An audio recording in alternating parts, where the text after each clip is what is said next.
A Tale of Kieran, Part 1. Kieran was on the road from Wren to Fairtree when he grew weary from the midday sun.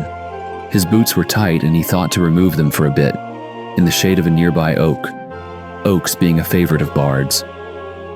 This particular oak was venerable and gnarled, with sturdy branches that dipped and swooped, nearly touching the ground in spots. From its shade, Kieran watched the forest creatures playing in the warm sun. But for the rustling of leaves high above, the only sounds were of butterfly wings and bird song. What a peaceful day, Kieran thought as he watched a butterfly drift by. What a beautiful day. In truth, since bards first told tales, has there ever been a day more peaceful and beautiful than this? He drank from his water skin and, taking his lute from its sack, cleared his throat and began to sing. Oh, the maidens of Wren are passing fair, with breasts like melons and flaxen hair.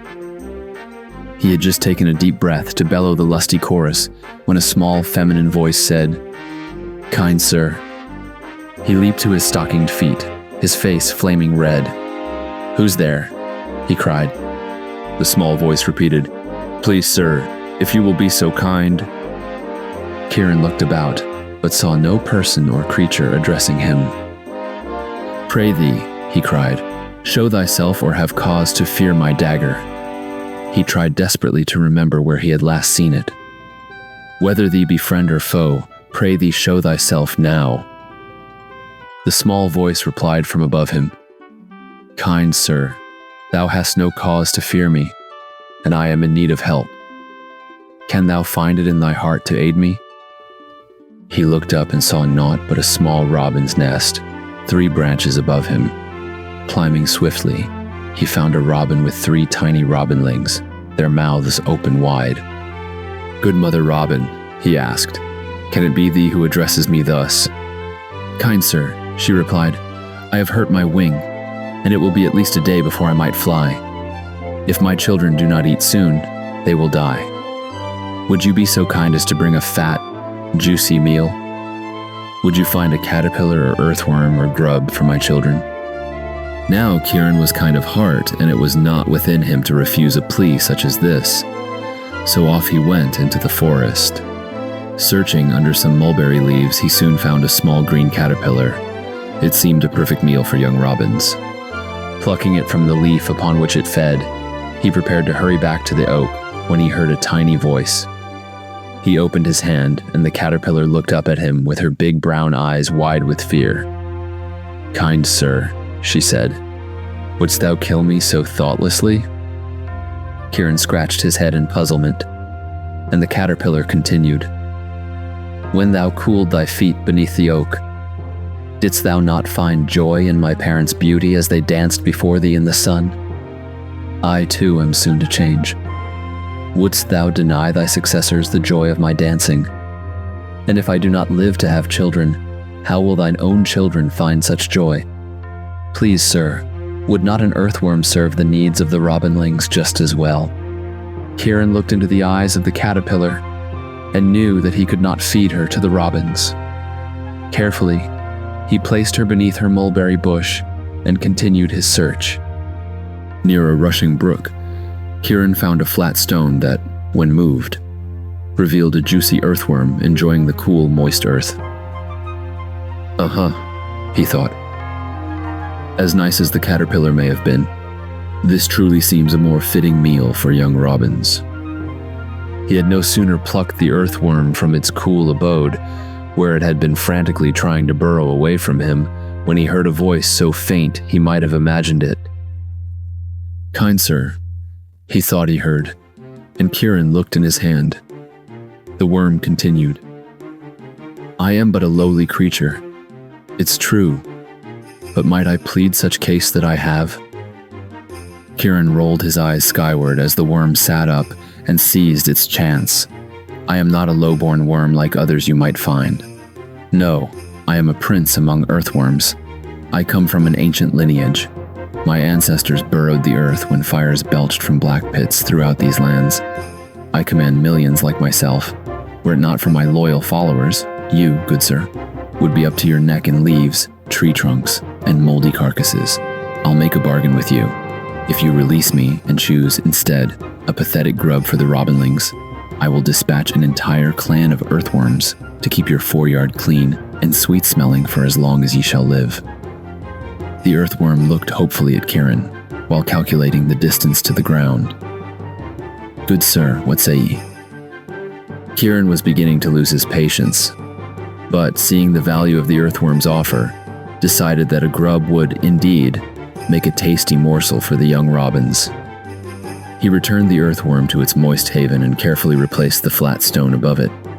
And, true to his desire, a short while later, in a forest glade, beneath a wide slab of discarded bark, Kieran chanced upon that which he sought. A fat white grub that would grow the robinlings into beautiful songsters. He plucked it from its hiding place and set forth. It was a beautiful day indeed. A Tale of Kieran, Part 2. Nearby, in stately Trowbridge, King Caladan did live with his lovely daughter, Ainlea. The princess was the apple of the old man's eye and the crown jewel of his small kingdom. He looked upon her with the blind pride of a doting father, and she, for her part, did naught but bask and flourish in his bounty. Trowbridge was quiet now, the chief sounds being the clatter of cartwheels and the cries of street vendors, but it was not always so. 3 years earlier, there had been trouble with Carthan to the west.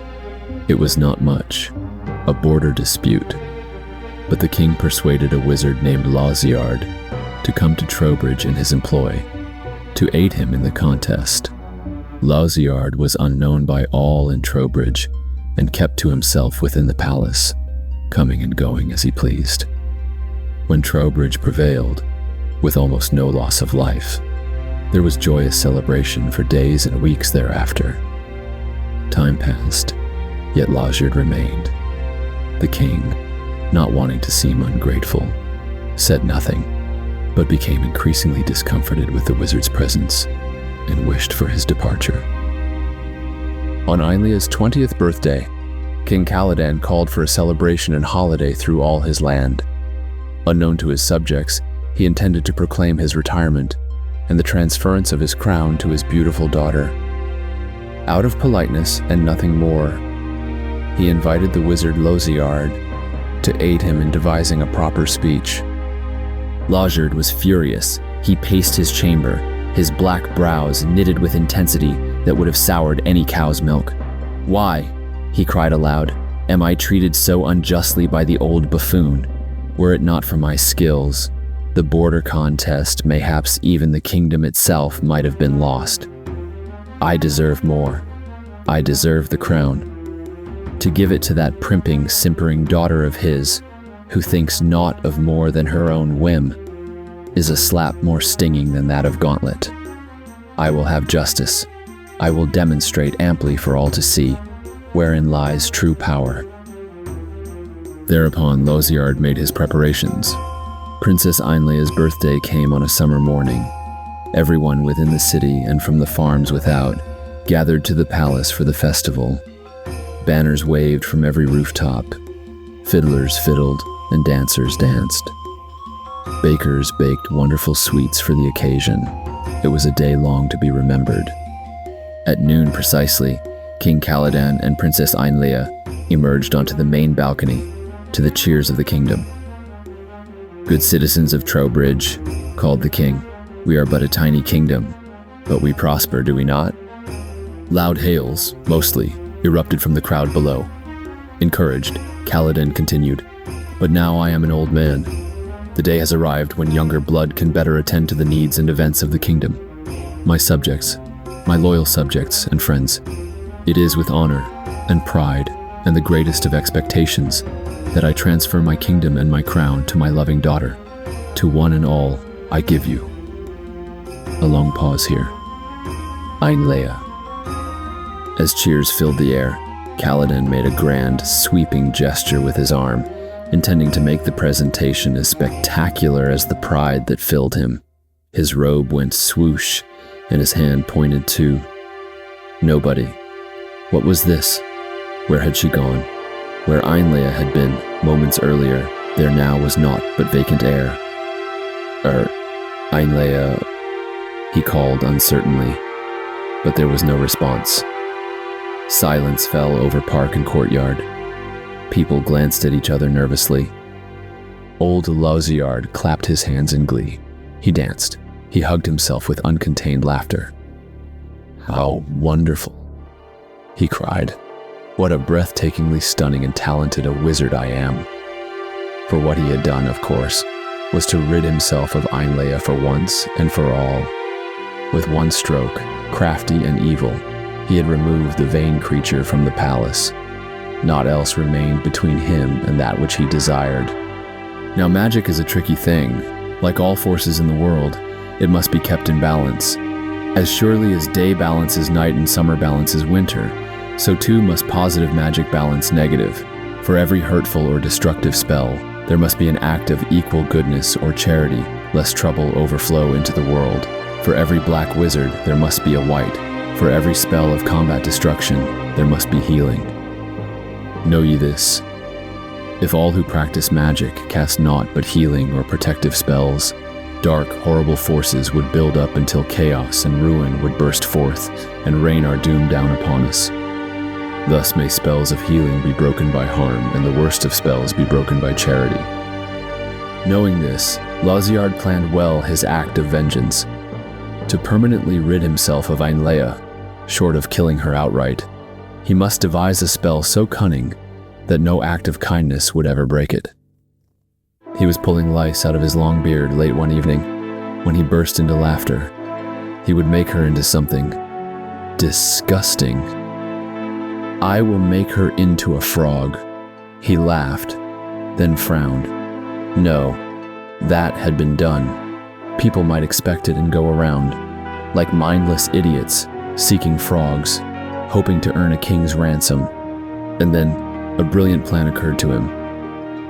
"I will make her into a bug, an insect, a worm." He almost choked on his wine. "Oh, how perfect. I will make her into something so truly loathsome that she will spend the rest of her little bug life in terror of being squashed by the first person who sees her."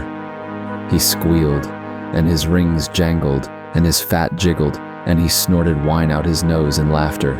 Oh, how absolutely delicious. And that's exactly what he did. While King Caladan and his subjects scratched their heads in puzzlement, nobody saw a small, fat, white tree grub plop to the cobblestones beneath the main balcony, and immediately curl up, glistening and quivering. A Tale of Kieran, Part 3. Einleia was terrified. What had happened? Well, she had seen enough of Lausiard's magic to know what had happened.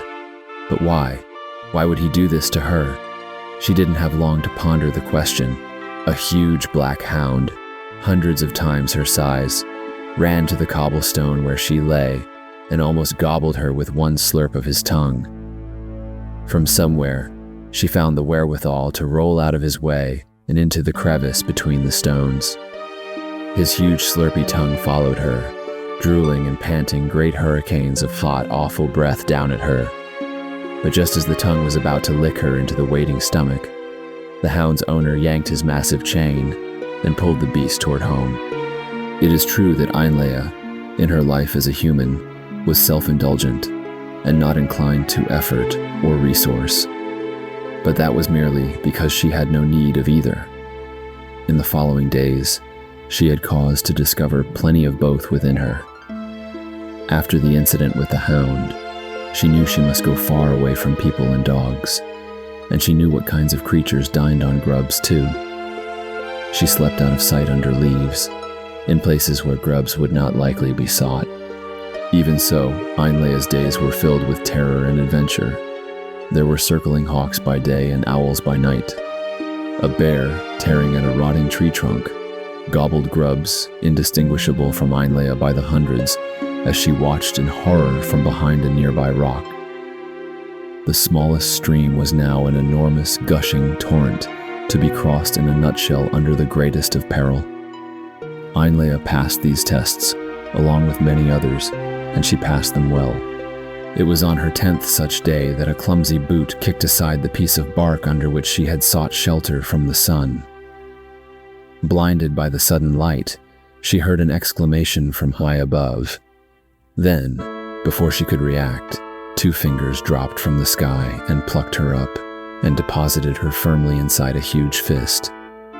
10 days ago, Ainlea would have been paralyzed with terror. But that was 10 days ago. Her mind raced. Who is this clumsy idiot anyway? She thought. And what on earth does he want with a tree grub? At least he didn't squash me on the spot. That's encouraging, isn't it? So he must be here to rescue me. She wriggled and squirmed in his fist until she could see his face, high above her, between 2 of his fingers. Ugh, a beard. If I'm going to be rescued, why can't it be by a fine young prince? But it then occurred to her that she was speaking from old habit. I wonder how many of those foppish boys could have survived these past 10 days. She laughed, thinking of them. Not many, I bet. Those who wouldn't have curled up and died immediately would by now be whimpering and crying for their mothers. She looked at Kieran again. Well, maybe he would look better if I wasn't looking straight up his nostrils. Ouch. Why isn't he more careful with me? And then it occurred to Ainlea that if this oaf were truly rescuing her, he probably would have said something to her. Uh-oh. Ainlea's heart raced and she started wriggling furiously, imagining the worst of all possible deaths. He must be going fishing. Ainlea couldn't do much in her current state, but she could spit. And spit she did, in quantities unimaginable for so small a grub. She spit and spit and spit until her tiny grub mouth was too dry to spit another drop. She felt Kieran's hand squirming and thought, it's working. A Tale of Kieran, Part 4. Kieran was fair disgusted. 'Twas bad enough that he had to touch the slimy thing, but now it was oozing something and becoming truly revolting. Finally, just before he reached the robin's oak, he could take it no longer. He stopped and examined the creature in his hand. White and plump and glistening, it was, in truth, a repellent creature. Yet the poor thing was obviously terrified. It gazed up at him with what he imagined to be minuscule grub eyes, pleading. Kieran thought of the caterpillar and the earthworm, and his heart gave in. Heaving a great resigned sigh, he found a nice clean root and placed the grub upon it. And thus was Loziard's spell broken. None could have been more astonished than Ainlea when she unexpectedly grew to her former size, except perhaps for Kieran, who nearly died of fright. He was no more than catching his breath when Ainlea regained her wits. Raising her index finger, warning Kieran not to say even one word, Ainlea snatched Kieran's coat to cover herself. Then, with fire in her eyes and as much dignity as she could muster, she was off to Trowbridge, leaving Kieran to stare, open-mouthed, at her departing figure. Ainlea knew she could not simply enter the city and confront Loziard. The moment he saw her, he would but cast another enchantment upon her. So, disguising herself as a shepherd, she found an abandoned house on the moors and began to make her plans. What happened next is a tale worth hearing. But it is a tale for another evening. Indeed, it is a tale to be told over many an evening, and many a good pot of ale. And what of the baby robins? Having no alternative, Kieran climbed the tree and took from his pack his last piece of fatty mutton. Tearing it into small shreds, he gave it to the grateful mother robin, who fed it to her family.